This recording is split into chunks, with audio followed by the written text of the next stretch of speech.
This is Omali. I'm chairman of the African People's Socialist Party and leader of the Uhuru movement and the International African Revolution. It's an important day. It's an extraordinary day. We are living during extraordinary times. There are thousands of white people who have descended on Washington, D.C.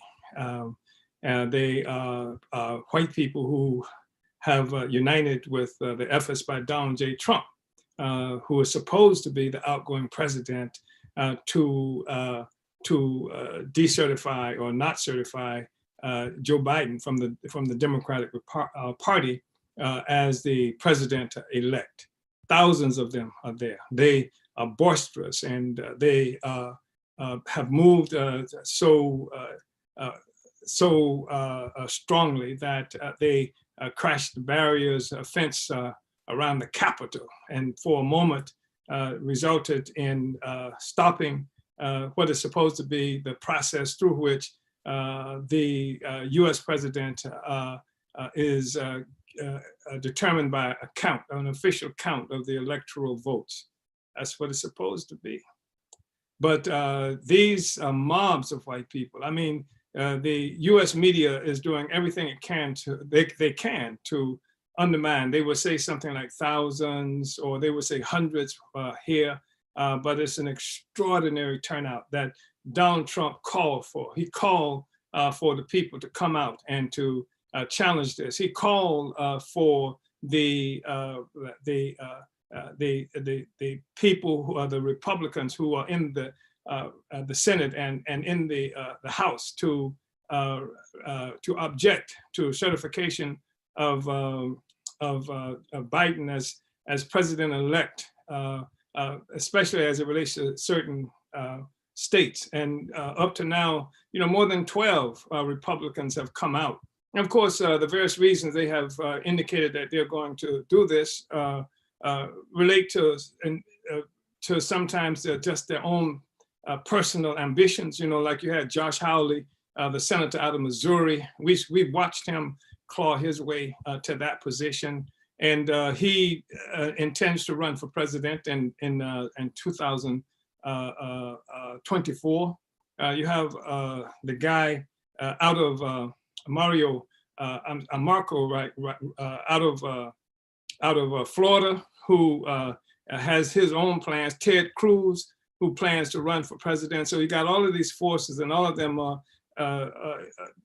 intend to try to capture the Republican base that has been forged by Donald Trump on the reactionary kinds of articulation statements by Donald Trump that is opposition to the existing setup, and statements and positions as threatened by any kind of movement toward progress of peoples around the world who are not colonized, trying to break free from that colonialism, and for colonial subjects of America inside this country, the settler colony, the Africans and the Mexicans and other people like that. So that's the basis for some of them opposing the certification of Biden.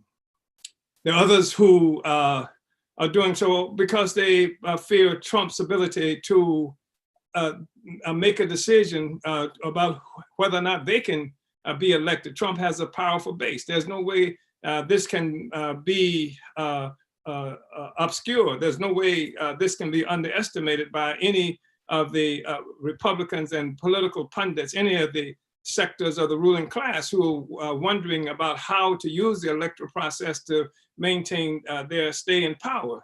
This base has been very significant up to now. And that's despite the fact that for the first time in history, we see the Republican, the Democratic Party winning a state like Georgia, and what appears to be a victory of the two Democratic senators in the Senate race there, which are razor thin. And in many ways, these victories and this sort of represent a certain kind of demographic change that's been occurring in Georgia. But there may be other factors involved, but it still cannot be allowed to say, cannot be allowed to as an excuse to say that Trump influence at this time anyway has lessened or has waned. And while not not believing that it's quite possible and likely moving forward, perhaps likely, that Trump's influence will wane. There is no evidence of that now. And so many of the Republicans who in the Congress are conscious of Trump's ability at this time, anyway, to affect their own reelection possibilities in the midterms that are going to be coming up soon. Well, not soon, within the next couple of years.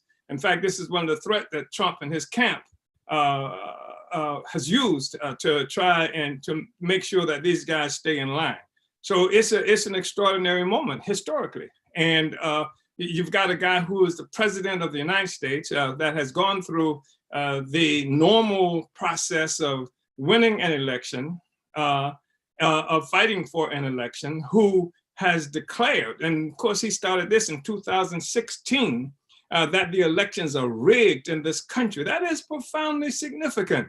And it has contaminated the consciousness of millions of people, and especially white people in this country, who really believe that Trump won this election, and some of whom have gone so far as to say that the victory of Biden represents the end of America and civilization. So that's the kind of critical thing that has occurred, and Trump has defied all of the rules of the game, and we have this occurring on the one hand, where many of the congresspersons and already several in the Senate and some in the House have said that they are not going to, they are going to contest the certification from various states of Biden as the new president. And this has shaken some forces within the ruling class, some folk within the system. But even as this is happening, you have a lot of them whistling in the dark. And they are feeding garbage and nonsense to people in this country and people around the world. And they are saying things like, despite the fact that Trump is calling on people to reject the outcome of the election as they see it, despite the fact that there are a number of Republicans who have already initiated the process to do that, thousands of white people who have come out to protest the seating of Biden. Despite all of that, you know, there's not any chance that the election outcome will be changed, that Biden is going to be the president, come what may, because that's just the way it normally happens. And a lot of people have been convinced of that, and people are tisk-tisking, you know, like this reckless Trump for undermining, quote unquote, what they characterize as our democracy, that he is just acting up because he is a kind of narcissistic misfit, which he may be. I suspect he is, but that doesn't remove the fact that of several things. One, what we see happening with Trump is, and the electoral process altogether is a statement of the serious crisis that exists inside this country. It's a situation where the ruling class can't rule in the same old way, that the system itself has come in for question how it operates. That is to say, the operation of the system is coming to question, that there are millions of white people who don't believe the system works for them. And so that's a statement of the crisis of this system. And not only is it a crisis because there are millions of white people who don't believe it, you got to remember, America runs around the world and has run around the world and has attacked countries and peoples who they say did not live up to the democratic standards of America, that has overthrown more countries than any entity on the planet Earth, perhaps in history. Despite all of that, America is holds itself up, and partially it is able to do that because it's got more guns than anybody, and it's very difficult for people to disagree with somebody who has a gun to their head, and America has guns to the heads of the majority of the people on the planet Earth, or many of the people. I won't say it's the majority anymore. China's a pretty big entity. And so this is what we're looking at. It is a serious crisis because in those countries, the US government can't bully people based on some presumed democratic high ground, moral high ground that is held by the United States government. That's even if they want to ignore what the United States does to African people, what the United States has done to the indigenous people in this country. They can't not ignore what is happening in this country in terms of the electoral process, how it's articulating itself, with the president saying it's rigged, it's unfair, et cetera, and validating the opinions of many people who recognize what America does to them around the world. This is a crisis. It's a magnificent crisis. And then while we see this happening, thousands of white people in motion coming out for Trump. On the other hand, we see Kenosha, Wisconsin, where this African, Jacob Blake, was shot 7 times in the back while moving away from the police in front of his 3 children as he was about to enter a car. 7 times in the back. It's on video. And now we have the representative of the state in Wisconsin who come out and say that the police who shot him 7 times in the back were fearful. And they did it because they thought he was a threat, and that they were justified in doing it because they said he had a knife while he was moving away from them, getting in a vehicle with his 3 children 7 times in the back. We've had lawyers like Benjamin Crump, who is always on the scene, and who has the family members of Jacob Blake, who was gunned down unarmed, coming out about keeping it peaceful, and Crump himself talking about the great promise of America, how he, one of 11 children who just living in the housing projects, and how he was able to ascend to this place where he is now, this lawyer, and it is evidence of what is possible in America, and that there's a way that he is convinced that America can fix itself. We can get out of this. He condemns what happened. He condemns what happened to Jacob Blake, but he offers a solution toward that, around that question, as some kind of rectifying process that happens inside America. And that's despite the fact that when we look at what happened with Jacob Blake, in some ways it pales in comparison to what happened to 12-year-old Tamir Rice in Cleveland, Ohio, who was in a playground with a play gun, and the police come to the playground with the child with a play gun, and within 2 seconds of arrival, kill him. How does that compare with the gunning down in Ohio much earlier? I think this was 3 or 4 years ago. I had the specifics on that information of a car with 2 Africans unarmed in it, where cops fired something like 130 some odd rounds into the car. And one cop jumped on the hood of the car. And then after all of those rounds had been fired into, through the windshield into those bodies. What about Mike Brown and what about George Floyd? What about all the other murders that's happening throughout this country with no consequences, with impunity? This is what we're looking at. And so you got thousands of people who white people in motion in Washington, D.C.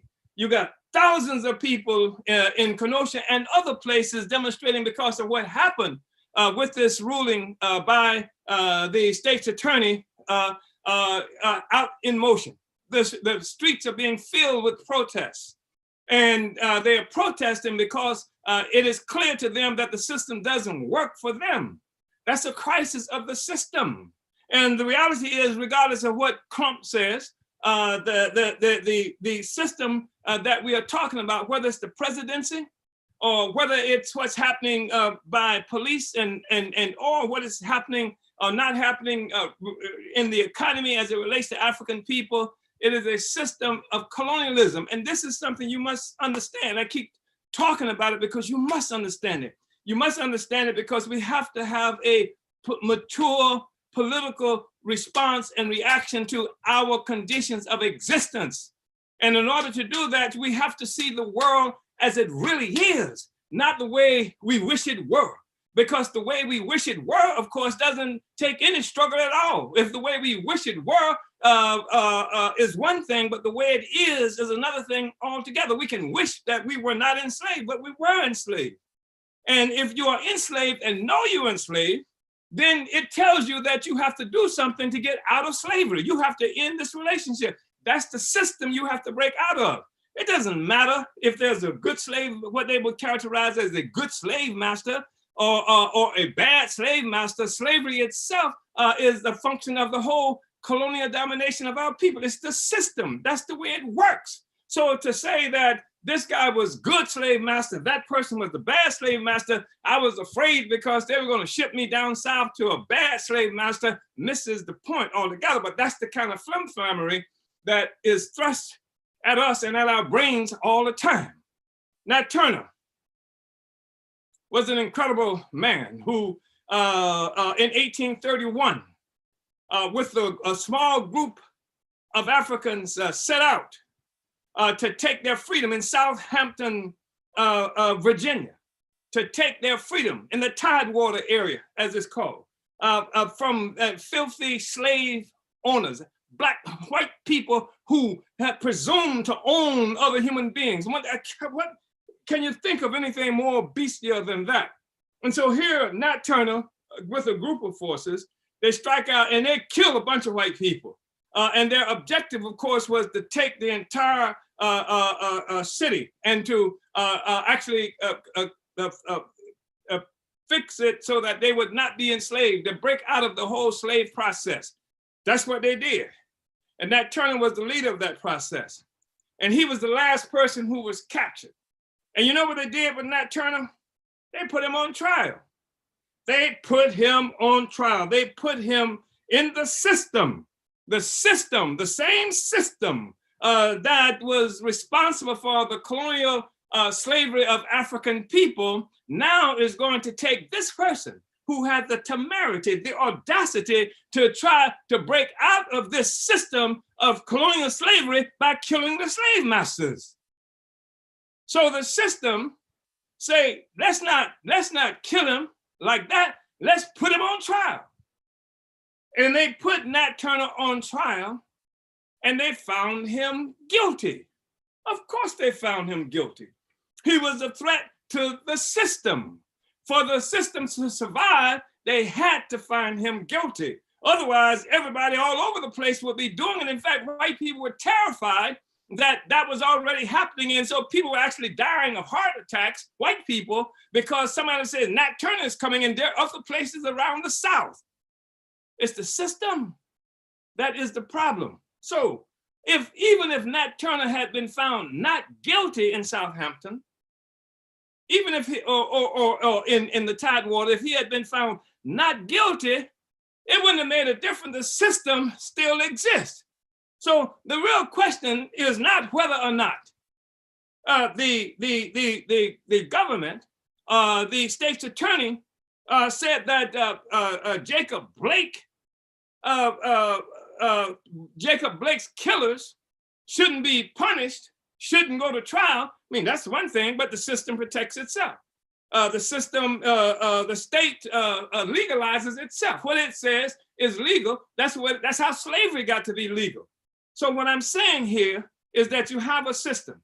You have a system on the one hand that's supposed to provide for the election of a US president. You have a system on the other hand that is the same system is supposed to punish those who commit offenses, crimes such as what we just saw with Jacob Blake, but it decided it wasn't a crime to kill a Black person. That was said some time ago by a man named Taney, that a Black person has no rights that a white man has to respect. And this is clearly something that is articulating itself in the politics today. But look at what's happening in Washington, D.C. And the people who tell us that this is just crazy Trumpism. What they don't say is that in 1876, just 11 years after the end of the Civil War, just 11 years after the Emancipation Proclamation, the establishment of the Reconstruction period, that even saw some African people go into the US government, into the Congress. People like there were people before John Lewis, who the white people like to hold up as this sacred saint because he says the only way to solve your problem is through voting in the system. So during Reconstruction, Black people were actually in the government in the South.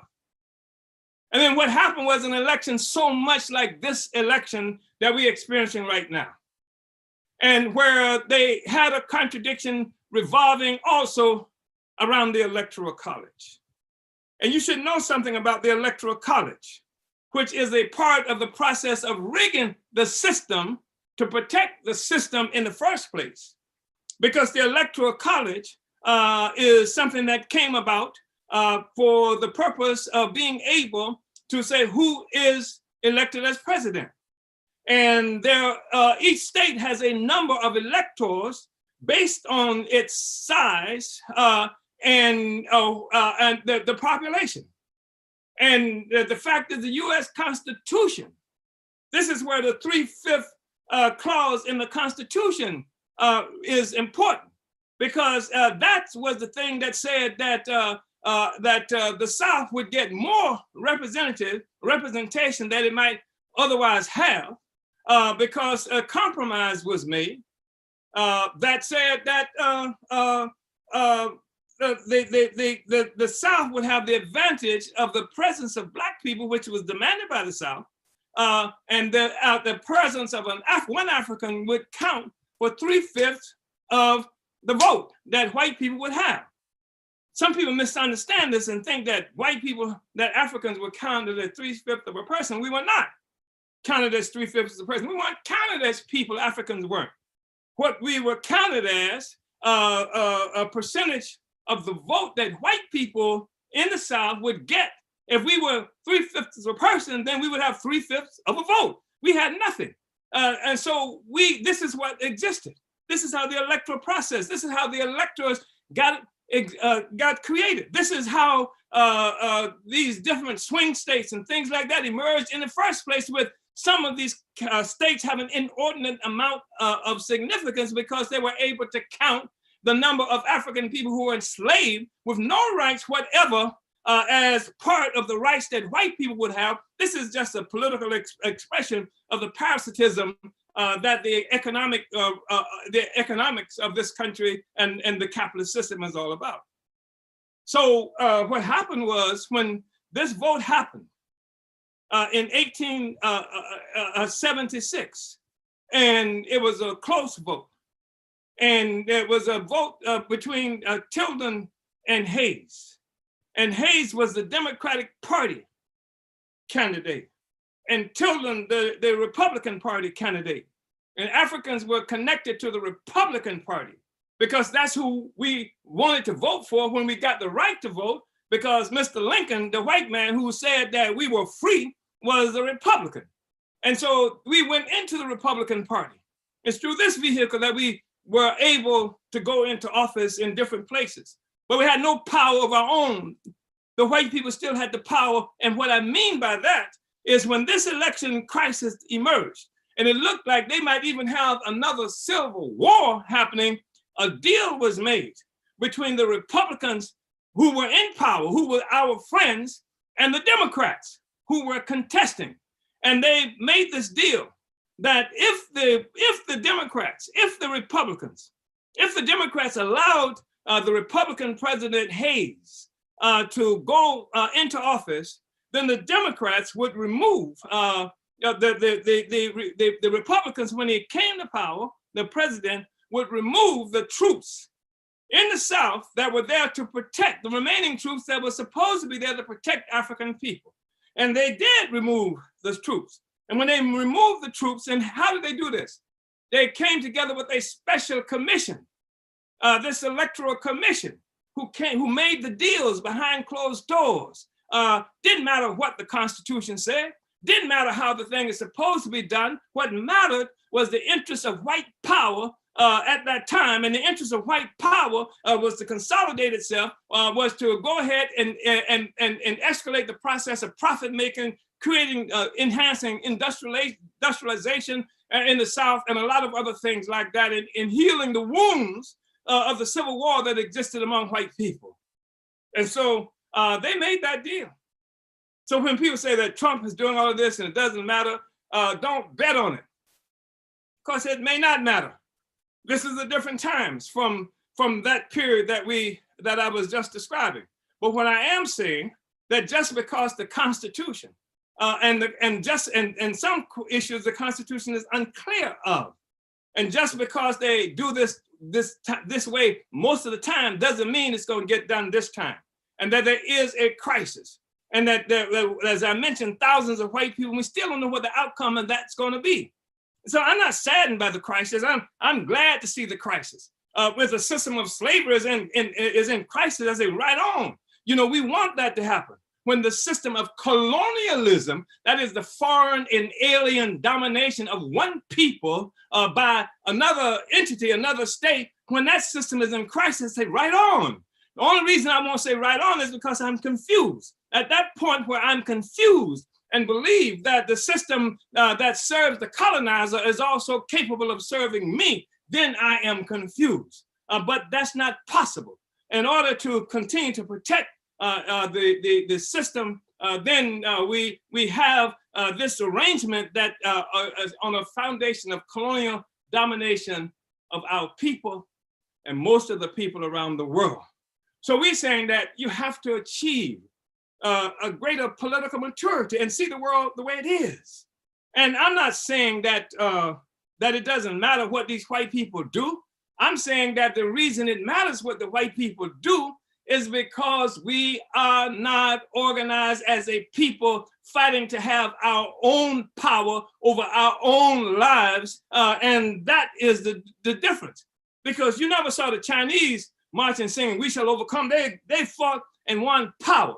They had a revolution in China that united China. And the Chinese have been able to define their reality for themselves, despite what the United States and despite what England and the white powers have wanted to do. And now China is a very powerful country and is a really important factor in the crisis of the whole social system, because white power ain't what it used to be. And that's something that's quite obvious to most of the peoples around the world. It must be obvious to us. We have to take advantage of this crisis, this split among them as it relates to the system. That's what the African People's Socialist Party is about. That's what we've been struggling around all this time. I'm not saying that we're going to solve the problem tomorrow or that even tomorrow is going to be much better, but what I am saying, that is a protracted struggle, and you have to begin the process of getting your own power. You have to begin the process of being able to feed, clothe, and house yourself. You have to begin the process of being able to defend our people, and defending our people is not simply a matter of a group of African men in black walking in parades holding guns. We are fighting against a system. The struggle that we're involved in, it does deal with the issue of a contest between armies, but the fundamental contradiction is one between systems. The system of oppression and colonialism and the system of liberation. And once you understand what makes this system work, then you can begin to look at what it takes to unravel it. We see the system unraveling. The system is unraveling because peoples around the world are fighting to take back their resources, whether it's in Afghanistan, whether it's the success of Cuba, whether they're trying to do in Venezuela, whether China and other places are in this mix. Of what is happening is this vampire, this parasite is being starved of the energy that it needs in order to survive. And what we end up doing, because we find ourselves linked with this hyphen, you know, we are hyphenated people. Some kind of Black Americans, Negro Americans, Afro-Americans, and this kind of thing, and not recognize that we are one African people. And then when we understand that, we fight for our power as African people against this system. And this is what it is that we have to be able to do. And so you have this presidential, reports are coming in that the Trump supporters have breached the Capitol building. and people are being evacuated, including Pence. And this was happening, you know, even as we were going live, and the presidential certification process has officially been disrupted. So what you gonna do? You gonna follow Biden and Harris forever? You should join the African People's Socialist Party and the Uhuru movement. You should join the process that we are engaged in of uniting Black people all around the world to take back our freedom, because we are going up against white power. White power is international. It's everywhere. It's stealing our Africa. It's stealing our resources in the Americas. It's stealing the resources of the people of the world. We have to be organized. And then when I say white power is doing that, I'm talking about the whole system. That includes Democrats and Republicans and anybody else who is a supporter of that system. So we have to begin to grow our own capacity. I'm telling you, you should go to apspuhuru.org, apspuhuru.org. And when you go there, you'll see that, that there is a plenary process that we have organized. Africans around the world will be involved in this. One aspect of it will be happening in what they call South Africa. It'll be happening in Nassau and in the Caribbean. It'll be happening in France and England. It'll be happening in the United States. It'll be happening in various places around the world. That's what's going on. We're organizing as a people to take back our power as a people, and not to surrender to the identity that has been imposed on us by hostile entities who intend to not only continue to steal our wealth, but to live off the wealth that's been stolen from us, not just through slavery, not just through what they call slavery, but stolen from us by stealing us from Africa, the richest continent on the planet Earth. All that belongs to Africa and African people. And we will settle for a so-called Negro vice president of the United States. And we will settle for a guilty verdict against some thug in the United States, when the United States itself is an illegitimate entity resting on a foundation of genocide and slavery. You must be opposed to that. You must be determined that our people, our children will have a future. You must be determined to do that and stop living in this fanciful world chasing the great white ghost that somehow, if we do it better this time, the white system is going to change. America is going to be helpful for us. And even if America were capable of doing the right things by African people in this country, and it's not, how in the hell could you join all those white people, the ones who are in the streets today, the ones who have characterized the Mexican people on their own land as rapists and killers and things like that, when the system that we are looking at came into existence as a consequence of rape, and when it came as a consequence of thievery from the ruling class. This is what's built into the very fiber of this system.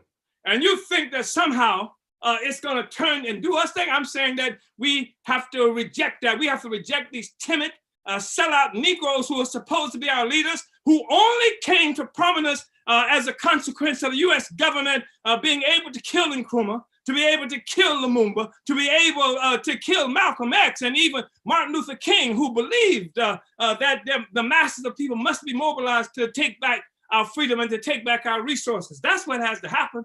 But these timid leaders who will tell us that crawl in bed with the Democratic Party, with the system itself. Even this guy who was just elected to the Senate, this African, who occupies Martin Luther King's pulpit in Georgia, who is talking about how this in some ways is a reflection of the change in the system. Hasn't changed anything except the white man needs you in this place right now in order to validate his power and extend his power to places that it could not be if he didn't have you. That's what it means. The system is in a shaky situation. And we want that system to be in a shaky situation. We wanted the crisis to happen in this social system, because as long as the system of slavery is stable, then also stable is our oppression and our exploitation. Africa must be free. African people must be free. We must be united in order to do that. We must have organization. We have to be clear-sighted and sober in our analysis, as opposed to betting on wishing and hoping that one day things are going to get better, when all the evidence shows us just the opposite. So I'm telling you, when you look at Jacob Blake plus Donald Trump, what we are looking at is the doom of white power, because both of these are simply examples. They constitute evidence of the depth of an existential crisis of a system based on slavery and genocide. Go to apspuhuru.org. Learn about the upcoming plenary that we're going to be having in various places around the world, and the schedule, so you know what region you should be trying to hook into. Go to that APSP Uhuru, and the theme of this plenary is African Workers of the World Unite and Organize. You should go to that. You should also be aware that right now, while we're having this discussion, that same website will take you to a series of pre-plenary regional conferences that will be happening all around the world, dealing with the issues that are most pressing for us, from reparations to police violence, to genocide, to economic development, all of those things. Go to apspuhuru.org. Let's take our future in our own hands. Let's stop being lapdogs for white power in the form of the Democratic Party or any other organization like that. Let's do that. And I also want to call on you to know that on January 9th, the blackisbackcoalition.org will be having a sum up of the year. And this is important because the blackisbackcoalition.org, Black is Back Coalition for Social Justice, Peace and Reparations, the Black is Back Coalition for Social Justice, Peace and Reparations is an organization of organizations that is comprised of 17 different organizations stretched across the United States. And we have a common general program called National Black Political Agenda for Self-Determination. We'll be talking about that. The point is that you have to move toward your own capacity and strengthen your capacity, strengthen your organizations that stand for self-determination. And self-determination means opposition to colonialism. Self-determination and anti-colonialism means that they can take their racism and put it where the sun don't shine, because we ain't fighting against no racism. We're fighting, which is simply the feelings and of white people, the ideas in the heads of white people. We're fighting for the power so that we don't give a damn what white people have in their heads, because what we got in our hands is going to make it impossible for them to do anything to hurt us. Uhuru.